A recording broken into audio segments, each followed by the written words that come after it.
without further delay, our state records administrator, Dr. Rick Hendricks, who before me was state historian, and before that was a historian all over New Mexico with the Vargas Project at New Mexico State University. He's done it all. Today he's going to teach us and tell us about Freemasons and Jesuits. Please give a welcome to Dr. Rick Hendricks.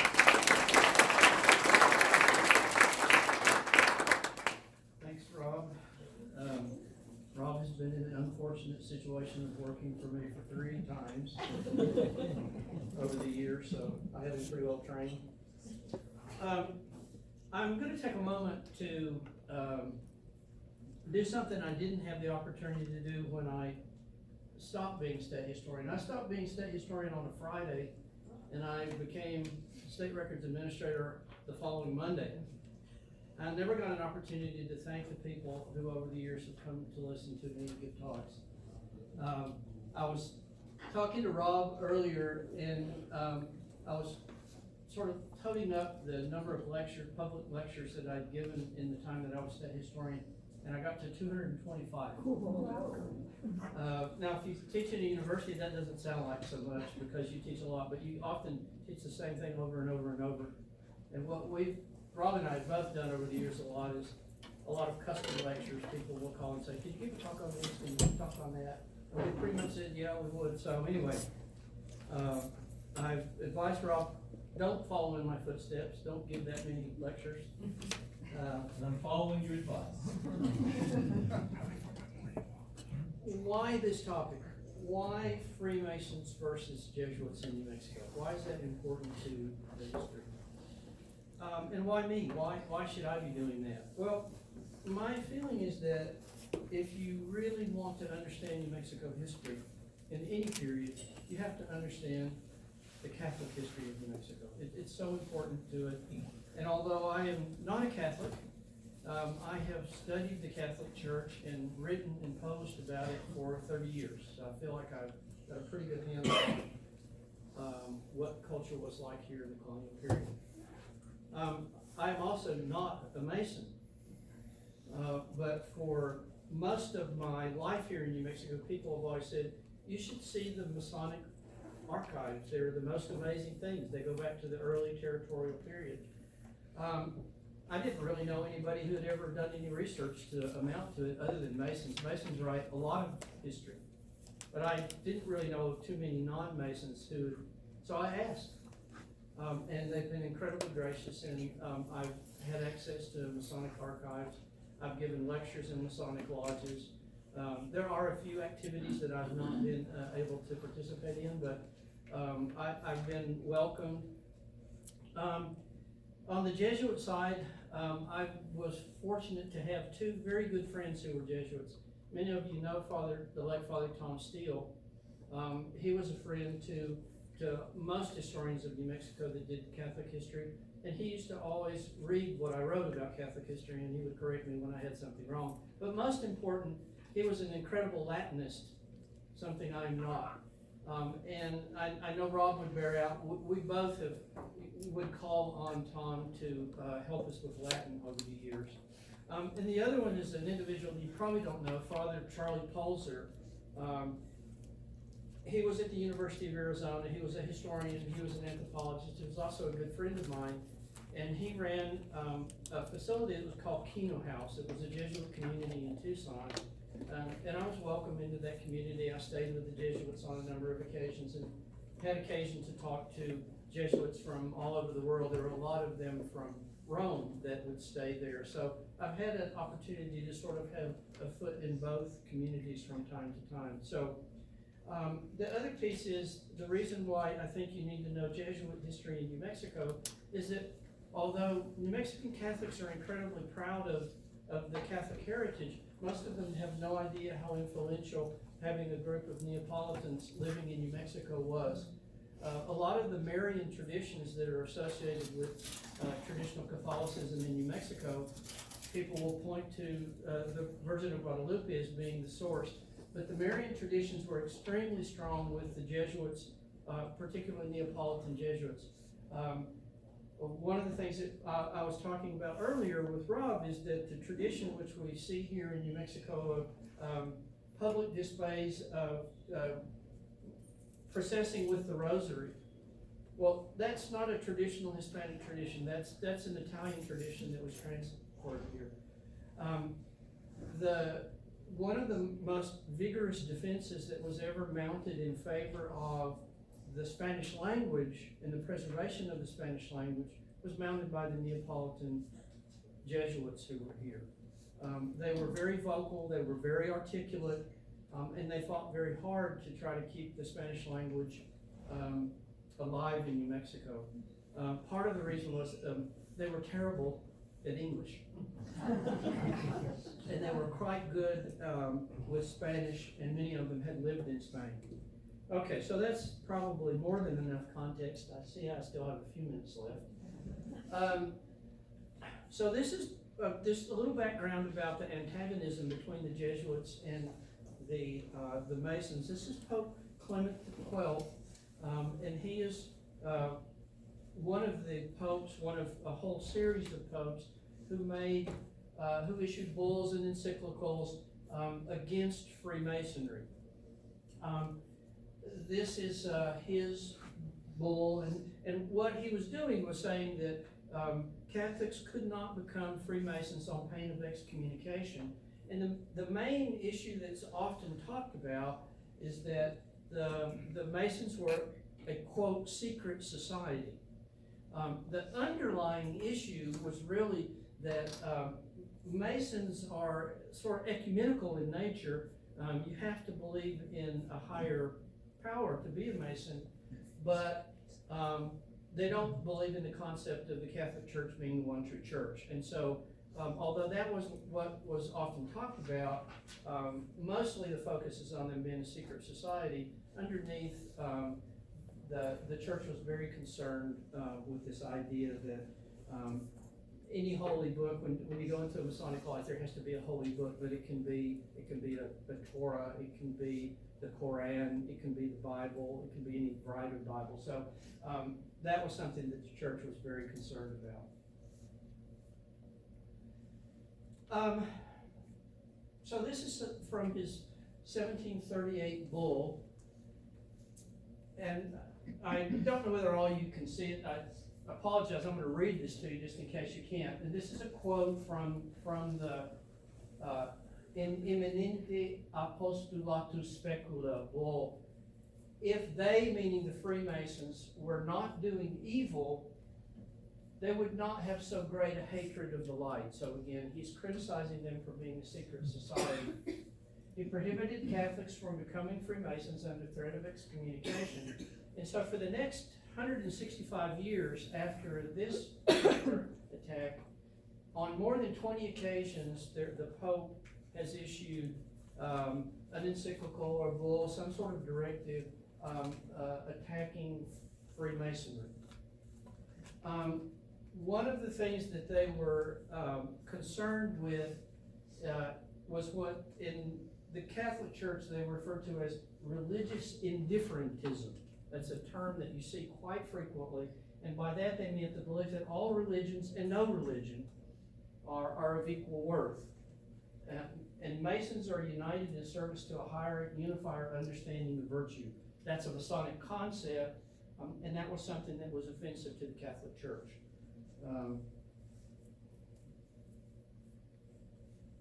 Now, a little bit of brief history of Masonry in New Mexico. You often hear that Masonry in New Mexico begins with the arrival of people from Missouri in the Civil War, and actually that's not true. Charles Bent and the Bent brothers were Masons. There were Masons much earlier on in the period. One of the objections to some of the early Mexican governors seems to have been that they may have been Masons as well. That's something that we haven't really been able to prove, but it certainly seems to fall in line. And the gentleman in the middle there, you probably, my little thing is working. Won't work on that screen, never mind. Anybody recognize this chap? Kit Carson, right? Probably the most famous Mason in New Mexico. And all these chaps are Masons. So one of the things about early Anglo Masons is that many prominent early Anglos were Masons. Anglos moved into a predominantly Catholic world, right? If you were influential in New Mexico prior to the arrival of Anglos, you were Catholic, right? So by joining this brotherhood, by becoming Masons, if you were Jewish, if you were Presbyterian, if you were Mormon, if you were something other than Catholic, becoming a Mason gave you a way to enter the society and become influential without becoming a Catholic. We know that many early Anglo people married into very prominent Hispanic families, right? But there are only so many available, attractive, influential women available. So they can't all marry into Catholic families. Archbishop LeMay, or First Bishop LeMay and Archbishop LeMay have a very interesting relationship with Masonry. He grew up in a part of France where Masonry was and still is quite prominent. So he would have been aware of that tradition. We know that he also had Masons, very prominent Masons, living in his house in Santa Fe. And he had dinner with them every evening. These were military men who were Masons, and some of them were quite prominent. We also know that he was very close friends with the Spielberg family, the Jewish family, and they were Masons. So his relationship with Masonic people in New Mexico is interesting. The Masons tell me that he actually participated in a Masonic funeral at one point, but I haven't been able to document that, so I don't know whether that's true or not. His relationship to this whole story is when he was in France recruiting for priests, and particularly for people who could be teachers. He invited the Neapolitan Jesuits who were exiled from Italy. They were living primarily in France and in Spain. These Jesuits, in the period of Italian history that is called the Risorgimento, that flourishing of Italian nationalism, what will become Italy, and the formation of Italy from city-states into a unified country. This is Garibaldi, right? The great hero of the Italian nation. Well, one of the things that happened was that the Jesuits were driven out as Italy was formed as a nation. And most of them went into exile. And of course, the ones who went into exile in Spain, without knowing it, were getting great preparation for coming to the American Southwest to be teachers here. So we know that LeMay recruited them, and they came, a whole group of them come. They settled first in Albuquerque, and then they eventually settled in Las Vegas, New Mexico. And this is in, they're really prominent in the 1870s. So they publish a paper. It's the most influential Hispanic newspaper in New Mexico in the territorial period. It's published by the Jesuits. First, it's published in Albuquerque briefly. Then they moved the publication to Las Vegas, Revista Católica, edited and written by the Italian, the Neapolitan priests. They talk about, there's a little bit of world news, there's a little bit of theology, there's some entertainment, and one of the things that they're involved in right when they start publishing, they start publishing in 1878. The issue that they're most interested in is fighting public education, non-sectarian public education. They want all education to remain in the hands of the Catholic Church, and they, of course, many of them are educators. Well, their greatest opposition is from the Masons. Now, people who have looked at this conflict tend to focus on Protestant versus Catholic, and it is that. But if you peel back the layers, what you find is it's in terms of the language and the people involved, it's more specifically Masons versus Jesuits.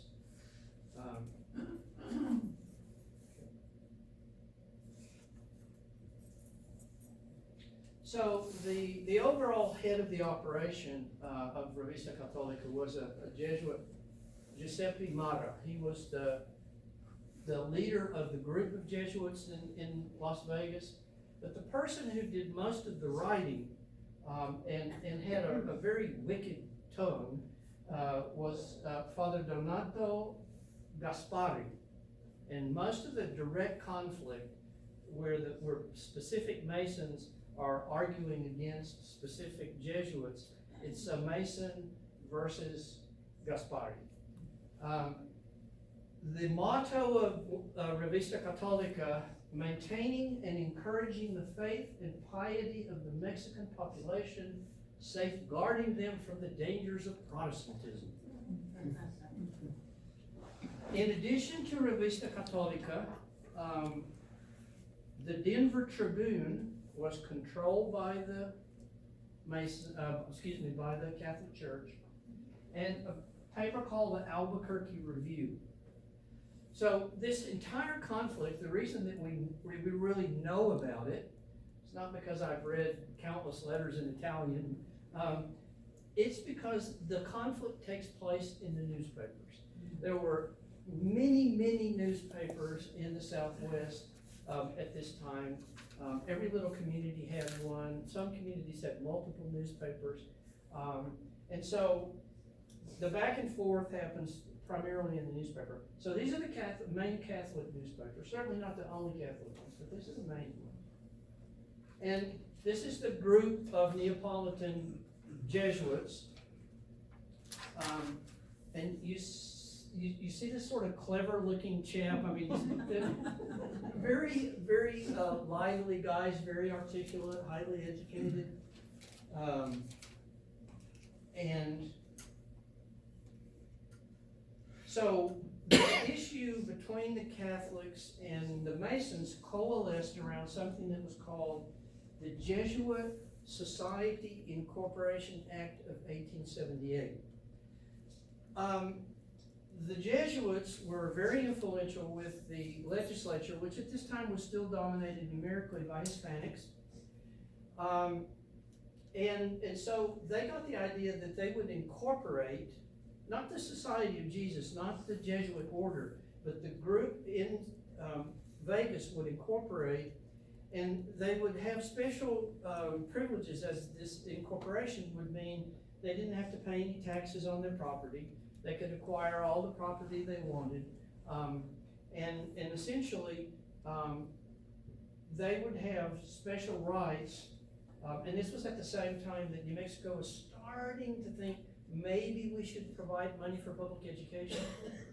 We didn't really have it. So Governor Axtell, Samuel B. Axtell,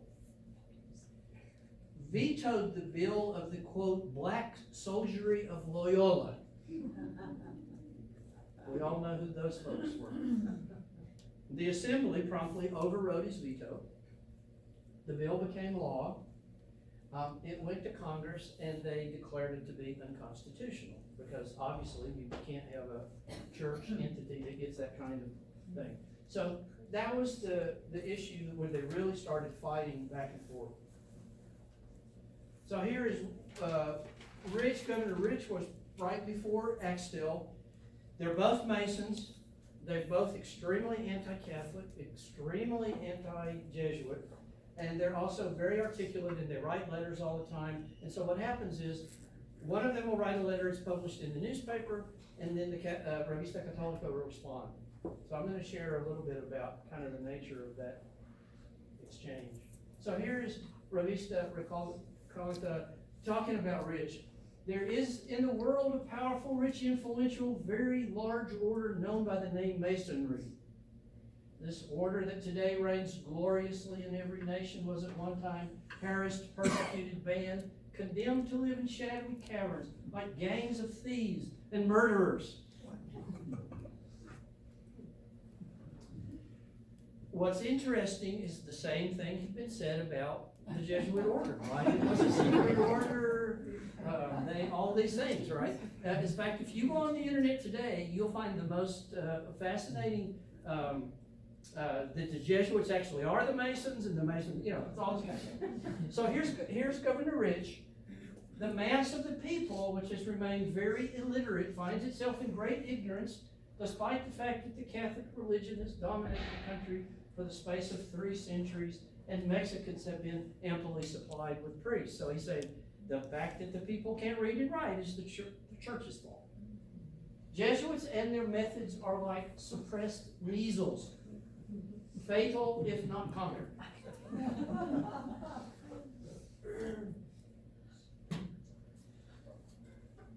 It's a newspaper war as much as anything else. The New Mexican, when it starts out, when the conflict starts, is edited by William Manderfield and Thomas Tucker, both of whom are Masons. They are replaced by Maximilian Frost, who was also a Mason. Maximilian Frost was the first Mason after New Mexico. When Masonry began in New Mexico, it was under the auspices of the Grand Lodge of Missouri. But when it formed its own Grand Lodge, Maximilian was the first one that became a Mason. So in a sense, he's the first New Mexican Mason. The Mesilla Valley Independent, there were 3 owner-editors. Albert Jennings Fountain, I'm sure many of you know Fountain, one of the great murder mysteries of New Mexico is what happened to Albert Jennings Fountain and his little boy Henry, who were murdered outside of Las Cruces, and the bodies never found. Okay, that's a great lecture topic for another day. John S. Crouch in the legislature in New Mexico, and Thomas Cassad, about whom I wrote a book, actually. All 3 of them Masons. When they left, Thomas Cassad's nephew, Orla Cassad, and Crouch continued to be the editor. So the New Mexican, arguably the most prominent newspaper in New Mexico, certainly in the north, and the Mesilla Valley Independent, without any question, the most prominent in the south, edited by Masons, very anti-Jesuit and very anti-Catholic. 34 was a newspaper that was also started in the southern part. Simeon Harrison Newman was the owner-editor of that, and Henry Arnold was a military guy who supplied the press. I don't know about Arnold's affiliation, but Newman was very much a Mason, and he published 34 for a few years, and then he changed it to Newman's 34, but these papers were very actively fighting the Masons. Here's something from Fountain. Fountain was quite an eloquent writer. The most powerful and insidious secret order in existence, those are the Jesuits, right? The organs, and by that he means the newspapers, right, not the internal organs. The organs of the infamous society had stolen the livery of heaven to serve the devil with. Albert J. Fountain. And Revista Católica responds, the Independent has come down with the Jesuitophobia. And Fountain says, yes, it has. Whenever the Jesuits break the law, and Dr. Axtell can cure it, not sure it, can cure it. Okay? This is Maximilian Frost, who becomes very very anti-Catholic, anti-Jesuit.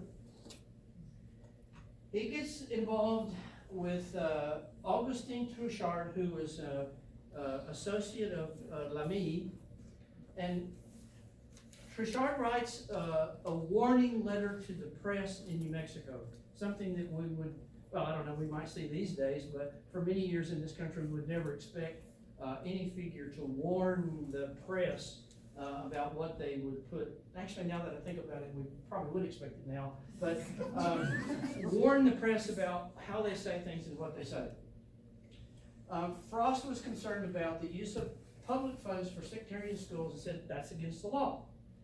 And Truchard says that the New Mexican is just expressing the Masonic doctrine about public schools, and nothing could make priests accept the school system that the Catholic Church condemned. In other words, the priests are not going to accept the public school system. And this final one, using public funds to teach sectarian dogma against the will and conscience of the students is illegal. That's an acknowledgement from Truchard. Using public funds to teach sectarian dogma with the consent of the students is not illegal.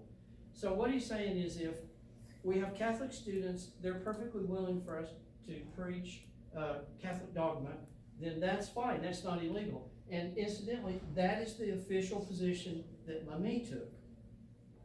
And that surprised the Masons, because they obviously had a fairly good relationship with him, and then to find out that he took that. And not only that, but Lamy said, you've got to stop criticizing the Jesuits and the Catholic Church in your newspapers. Cut it out. So, then we have, this is Gregory the 13th. Now, Gregory the 13th is the Pope that's most closely associated with the battle between the Catholic Church in general and the Masonic Order, because he issued this bull, and this bull divided the world into two kinds of people.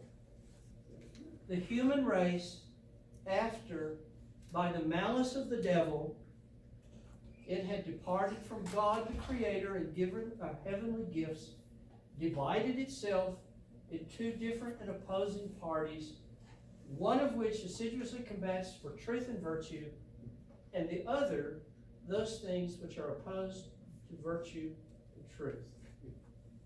We can imagine which side the Jesuits are on and which side the Masons are on.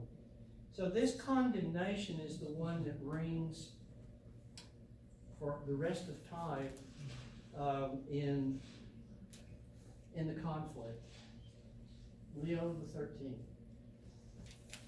Most any Mason will be able to tell you something about this story. Mankind was divided into two parts, the kingdom of God on earth and the kingdom of Satan.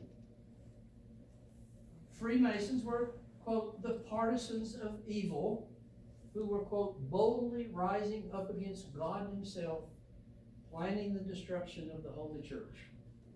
Can't be more straightforward. The Masonic agenda was the exclusion of the church from participation in public affairs and the gradual erosion of it as an institutional member of society. That's the charge from the Pope. That's what he understands that the Masonic order is doing.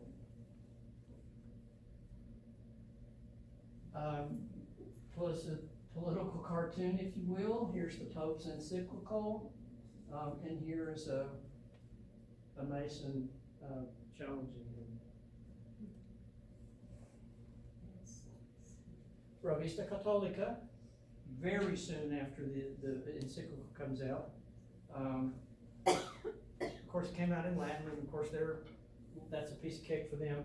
So they translated it. They published the entirety of the encyclical in Revista Católica in Spanish, in consecutive issues of Revista Católica. All of the people of New Mexico who could read or could have it read to them had it in their own vernacular language. It's amazing how quickly this happened. And you can imagine, I don't have any proof of this, but you can imagine this being read from the pulpit in a lot of churches in New Mexico, because this was a really big deal. There were some New Mexican families that kind of got caught up in this, trying to be Catholic and Masons, but not too many really. So, The other piece of this whole story, which is really pretty much unknown, I don't know of any other New Mexico historian that's ever touched on this. So basically what happened was, in terms of how that conflict resolved itself, you could say that the Jesuits won, really, because New Mexico doesn't get around into establishing a public school system until 1891, right? So immediately after the conflict, the church is still in control of education. They were really the only people who were qualified to teach. So in 1891, when New Mexico establishes public schools, the very first people licensed to teach are Catholic women. So you could say, well, trying to get the Catholic Church out of the public education system wasn't working very well. Does anybody know how long that lasted? Anyone? How long the Catholic Church was the primary educator in New Mexico? 1951, the Dixon case, right? And that case says that clergy cannot be teachers in New Mexico public schools. But because we had a dire shortage for that very, very long period, the other thing is that the Masons stopped attacking the Catholic Church after this flap that happened in the 1870s. And for example, the people, when the Jesuits established a college, Las Vegas College, in Las Vegas, New Mexico, and it provided higher education. And the people of Las Vegas thought that was a wonderful idea. And so a lot of the criticism started to fall away. But because of this gentleman, there's sort of a recrudescence of the conflict. This is a Frenchman, Leo Taxil. Is he familiar to you? First time I hear it. Okay. Well, here was his real name. Marie-Joseph Gabriel Antoine Jouvin Paget. You can see why he decided he was Leo Taxil. Started out, he was very anti-Catholic. In 1885, he underwent a conversion to Catholicism and began to denounce Freemasonry. And he wrote a lot about a woman named Diana Vaughan. And he talked about something called palladism, and I'm going to kind of go through that for you so you get an idea what he was about. So he went in his anti-Catholic phase. He wrote a lot of books that were offensive to the Catholic Church. This is a book, The Mistresses of the Pope. Since you can see this is frankly obscene, and this lady's being tortured. He wrote another one called, I love this one, The Debauches of the Confessor, right? And here's a father confessor lashing the woman. She's naked from the top down, and it's by Taxil and somebody who probably didn't exist, Carl Milo. The Amusing Bible, and you can see, very much making fun of things in the Bible. The Secret Loves of Pius IX. All their names. Here's Clara, and here's the Comtesse de Star. All these people who, of course, never existed, but very irreverent. And The Life of Jesus. Again, very mocking. Okay. This was his early phase. Then he undergoes the conversion. When Diana Vaughan comes back in. And he starts writing books that are anti-Masonic. I love this one. The Mysteries of Freemasonry, right? And of course, this is where the association between the Masonic order and Satanism comes from. It's universal. Again, if you want to look on the internet, you will find there is a direct association with Freemasonry and devil worship, Satan worship, and it is absolutely traceable to the work of Leo Taxil. Again, you can ask almost any Mason, and they will have at least some idea of who this chap was. Whereas my Catholic friends, I typically have never heard of them. Even my French friends have never. But he was operating from France, not from New Mexico. No, he was in France. But, well, I'll get to that in a minute, but I didn't want to, this is the best part. The Palladian Order. The Palladian Order, known only to elite members, so your average Mason wouldn't know anything about the Palladian Order. Overseen by Albert Pike of Charleston. Albert Pike was the most prominent Mason in the United States, headquartered in Charleston, South Carolina. According to Taxil, the Palladian Order included men and women who engaged in devil worship, ritual sexual debauchery, and many other evil activities. Okay, this was the kind of stuff people just love to read, right? And it was focused on, well, that's Albert Pike. Albert Pike actually was here in Santa Fe. And here's Taxil.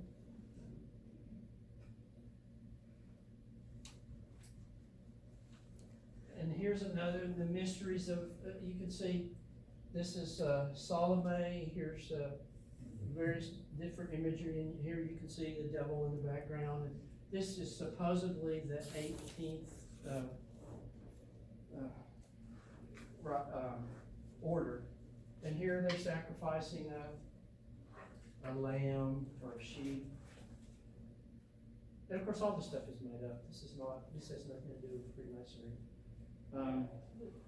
Here's the devil worship. This is supposed to be one of the steps in Masonry, this particular part. And so a lot of it focused on Diana Vaughn. And Diana Vaughn was actually a real person. She was a typist that Leo Taxil, and she typed his manuscripts. And she was, in his books, she was the betrothed of Asmodeus, one of the devils, right? And this is a depiction of Asmodeus. I'm sure probably when Rob talks about witches of Abiquiu, he probably talks about Asmodeus because that was one of the ones. So she was involved in all this sort of debauchery and all this sort of, well, she was going to be the bride of the devil, right? Or a devil. There are actually lots of devils.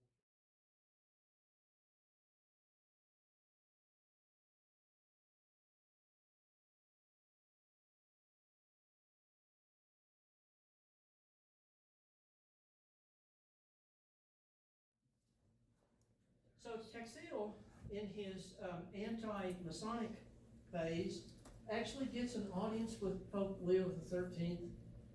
He gives the Pope a gold case to hold a pen, I believe.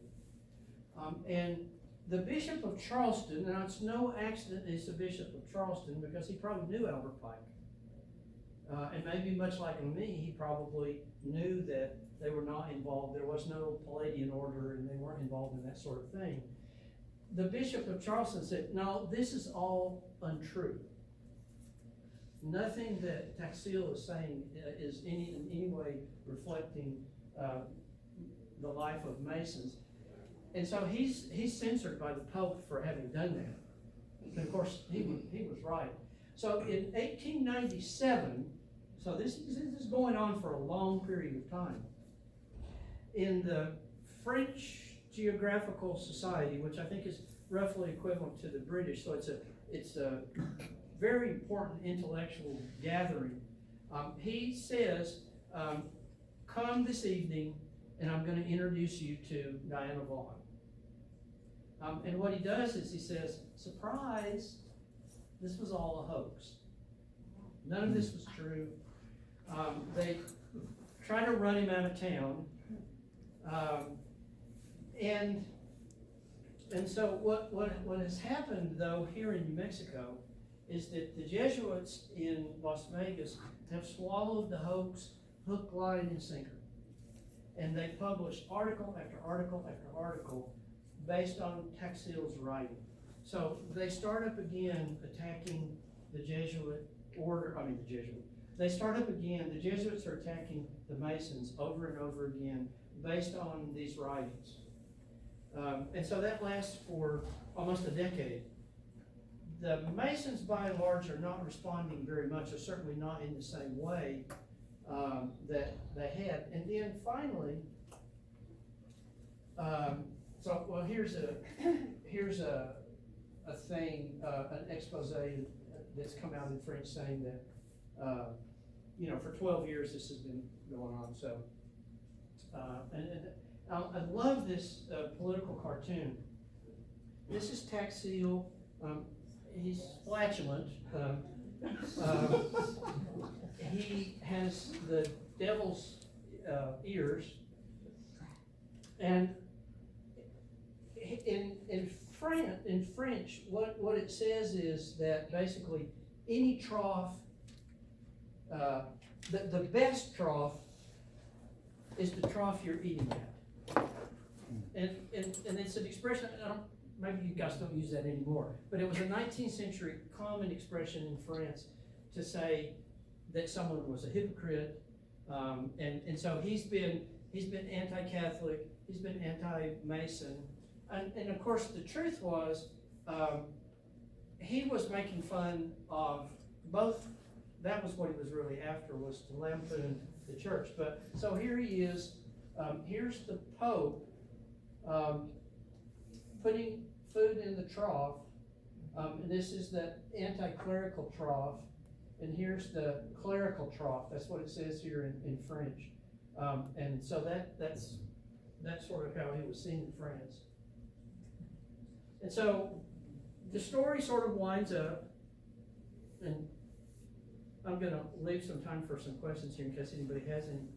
This is a little story that ran in the Las Vegas Daily Optic very soon after Taxil's appearance before the Geographical Society in Paris.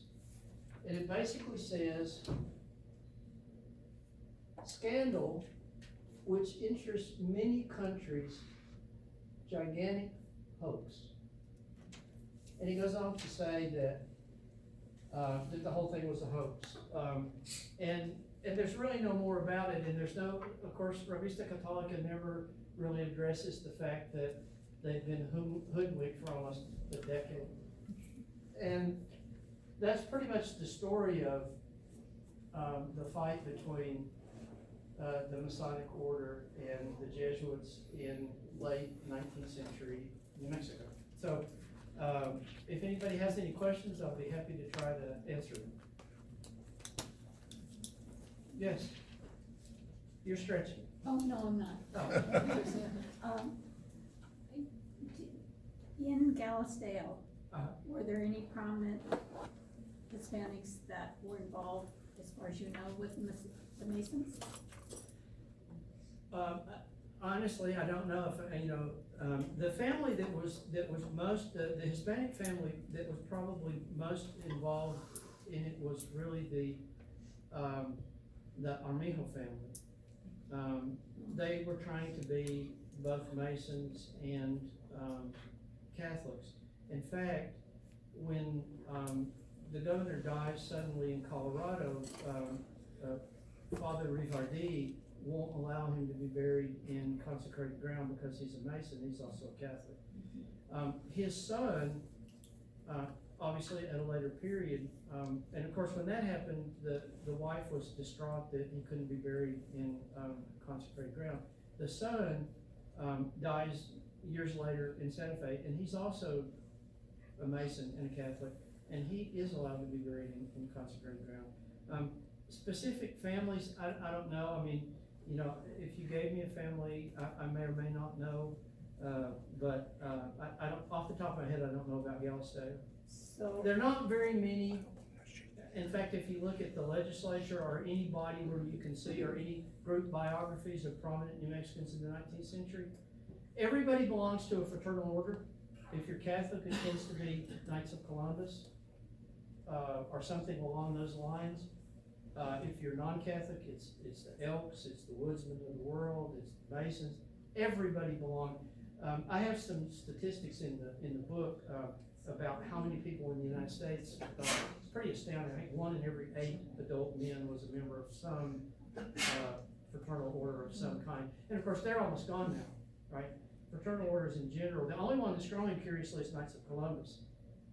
But Knights of Columbus offers insurance. No, I'm not being cynical. I know Knights, and they've told me that's the main reason that it continues to be vibrant. But almost all the other ones, and this can be from the Masons to the Lions Club to Kiwanis to any of them. Most all of them, their numbers crashed after World War II.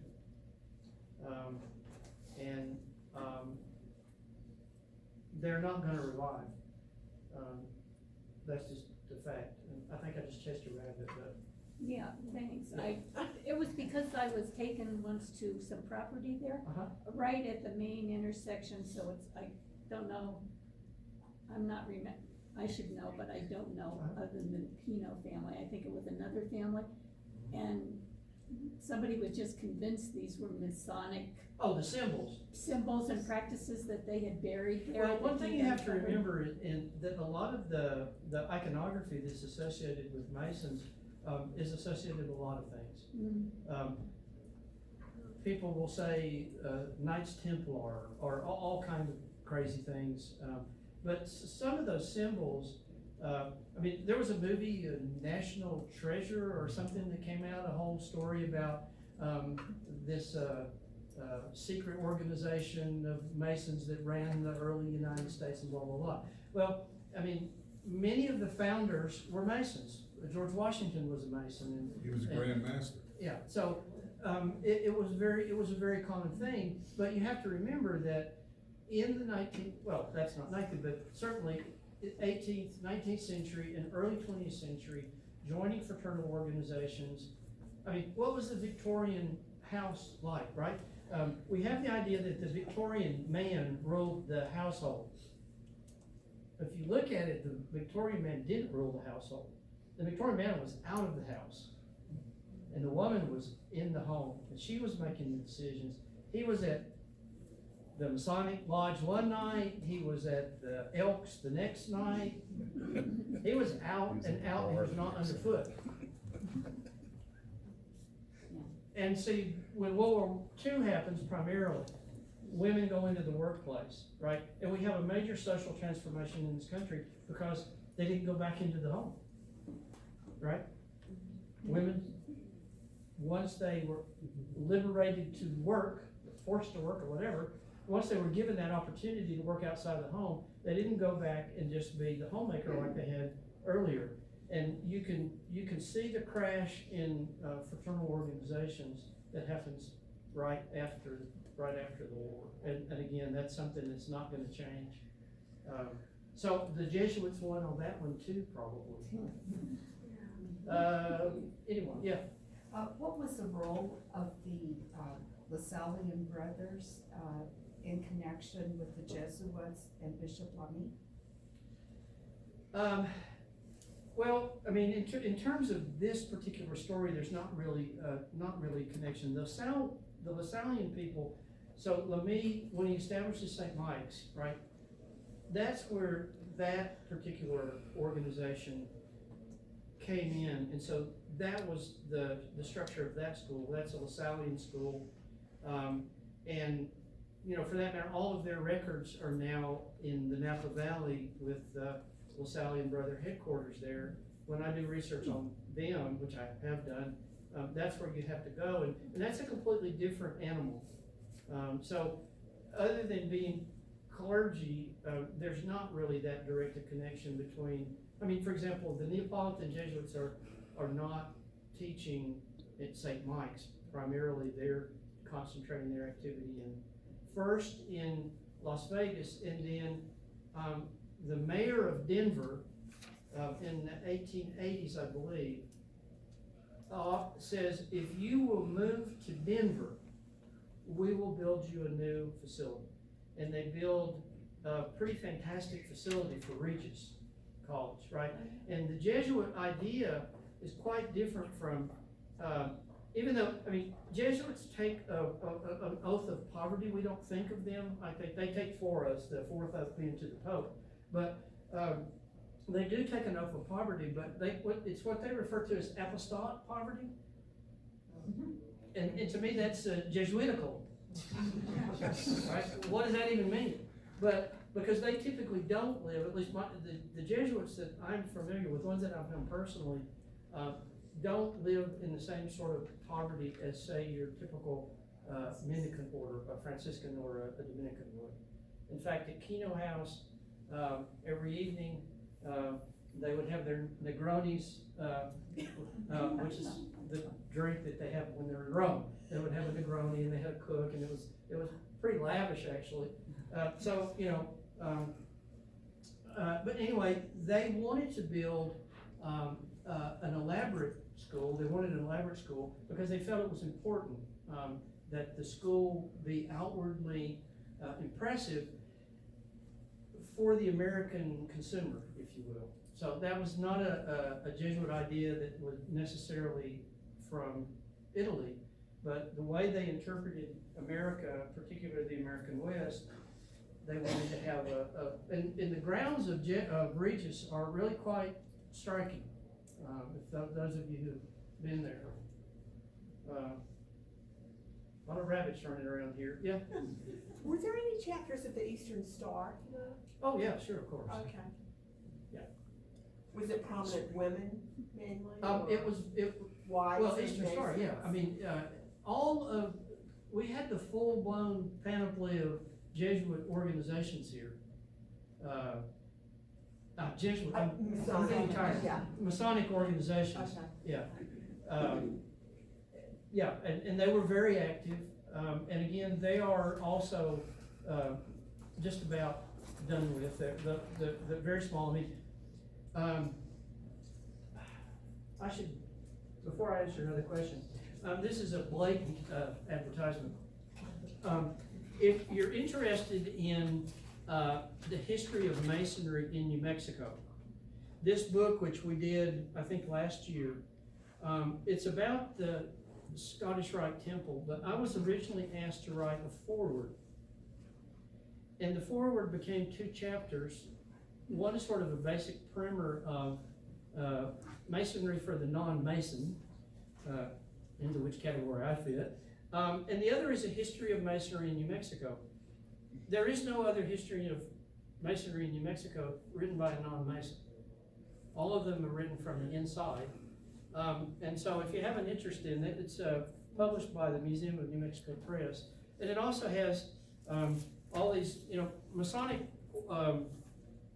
as you go through the stages of Scottish Rite Masonry, there are all of these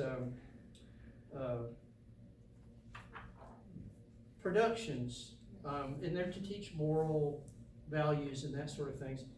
These have never been filmed ever anywhere in the world. And Joe Whaley, the photographer, local photographer here, a very famous photographer, she was given permission to film all of this stuff. And so it'll give you quite an idea of what Freemasonry is really about, as opposed to what you find on the internet. What's the name of the book? What is the name of the book? It's called the Santa Fe Scottish Rite Temple, Freemasonry, Architecture, and Theater. Museum of New Mexico Press. We do have it at the library. Yeah, but, you know,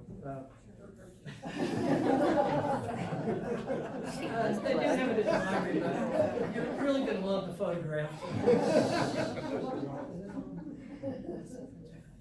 That's probably not a violation, right? I would actually sell it.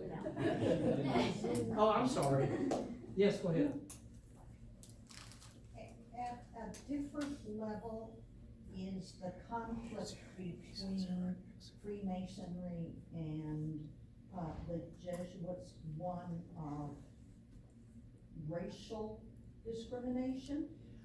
Here in New Mexico, there was a racial component. What happened was because the Italians were so interested in preserving Hispanic culture that they sort of raised this as an element, and it sort of backfired on them. That's really the only racial component that we really observed here. And I would say, because of the presence of Revista Católica here, this conflict only happened in this way here. There's no other place. You can go to any community in Baltimore, extremely strong in Catholic community, also in Masonry, and you just don't see this, and it's primarily because it was in the newspaper, and these were very articulate people arguing back and forth. Yes, ma'am. When did the Jesuits come back to New Mexico? When did they come back? I'm not sure. After they were expelled. Oh, well, they weren't, you mean the expulsion, the worldwide expulsion of Jesuits? Well, they weren't here to begin with. When did they come then? They come with these people. Oh, right around Yeah. that time. There were New Spain was divided so that, one column, if you will, that would include, up to New Mexico was given to the Franciscans. Part of Sonora was given to the Jesuits, right? So it was divided that way. Between the orders, there was a lot of conflict. They don't like each other. Sad to say, right, Rob? But they did this. So there were never any Jesuits here serving. All we had here were overwhelmingly Franciscans, and then some diocesan clergy that came. The Jesuits come at the invitation of Lemay, and they arrived in the 1860s. They arrived in Albuquerque. They're there briefly. They have a printing press there, and the river floods, and it destroys their facility there, and so they're invited to go to Las Vegas, and then they stay there. Yes. Do you know of any other, any in the US, or particularly in the Southwest, where there was that conflict between the church and public school? Oh, yeah. Oh, everywhere. Kansas? Yeah, it was, that's Standard? pretty common. Yes, ma'am, I apologize, I didn't get you, yes. That's okay. You mentioned earlier that Freemasons took an interest in family history. Was any of that recorded in some kind of a database that's accessible today? I don't actually recall saying that, but if you said that I did, then I'm sure that I must have done. I thought so. They do have a mother archive in Albuquerque. Yeah, they're, I mean, I don't know of a totally centralized, area, but, Freemasonry does run in families. Yes. And there is an interest, obviously, in that sort of thing. I mean, the Masons have, a thing that used to be on their bumper stickers, and it said, the number 2, well, you may be familiar with this, but it was,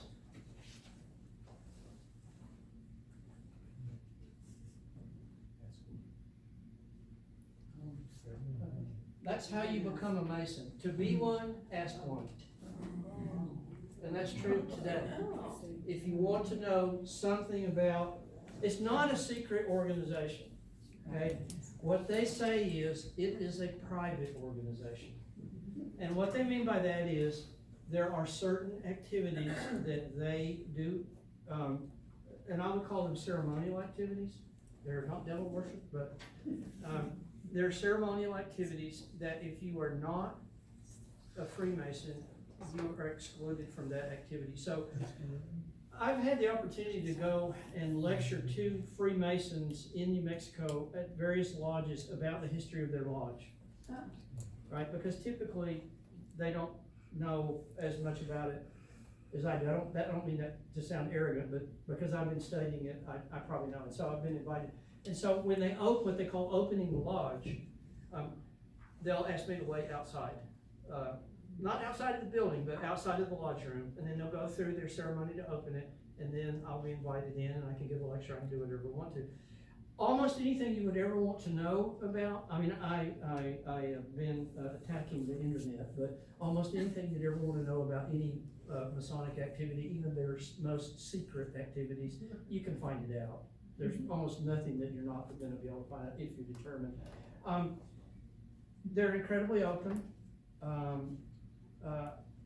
The archives are totally amazing. They go back to the early territorial period, and you know, all the lodges have them. When I started doing this history, I got invited. Would you like to come to our archive? Yes. They don't let the public see their library. Oh yeah, sure they do. I've been to the many Masonic libraries. Oh, well, the one here in town, I asked to go see it, and they said it was forbidden. It may be that you don't have the right connections. That's true. As a matter of fact, I probably have in my office a half a dozen books from the library that they loaned me, say, here, take these home too, don't need them anymore. So, I don't know about that. I'm sorry that happened to you, but. So am I. Yeah. Yes. Have you written up an article about the subject of your talk, the conflict? I have not. I'm no longer the state historian.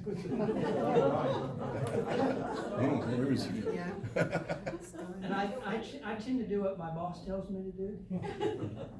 Oh, incidentally, I wanted to acknowledge that we have special guests. We have Georgette Chavez's mom and dad here, and of course, Georgette is the deputy, or whatever your title is. She's actually the one that runs the place.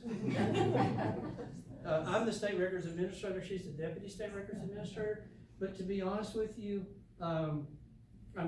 that's not really what happens. I do what I'm told. And she's also started the tradition that we want all staff to follow, which is please bring your parents.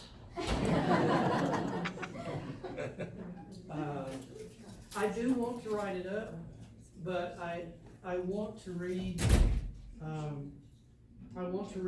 some of the letters from the Jesuits themselves, and I just haven't had an opportunity to do that. And it's something that I probably, the nice thing about this is I enjoyed every minute of being a state historian, but I did a lot of things that I hadn't really anticipated I would be researching. I did it because somebody asked me to. And I feel like now, in the spare time that I have, I will probably be pursuing what I want to be pursuing. So this will be certainly, I'm really heartened to see so many people show up, because I thought there might be 4 people. And I can honestly say, in true confessions, I did give a Tertulia talk to which 4 people came. So Rob was one of them, and he doesn't even count. Odd Fellows. Yes. History in Santa Fe. You should have gone to my talk about Oddfellows. Only 4 people went to that. No, that was at the National Hispanic Cultural Center. There were at least 5. Well, Oddfellows is another one that was very important. The Oddfellows Hall is sort of a, how should we describe it? Modest building now? Correct, it's primarily, that's their social activity. But Oddfellows was almost every prominent Anglo that was it was a Mason and something else. Was a Mason and something else, and Oddfellows was a very common second one to be in. And again, I think it had to do with those types of organizations for non-Catholics who sort of had a built-in social structure. It was a way for them to sort of integrate themselves into an emerging Western community. Oddfellows is a fascinating organization too, and all of those, I mean, I've referred to them primarily as fraternal organizations because they're mostly they're men.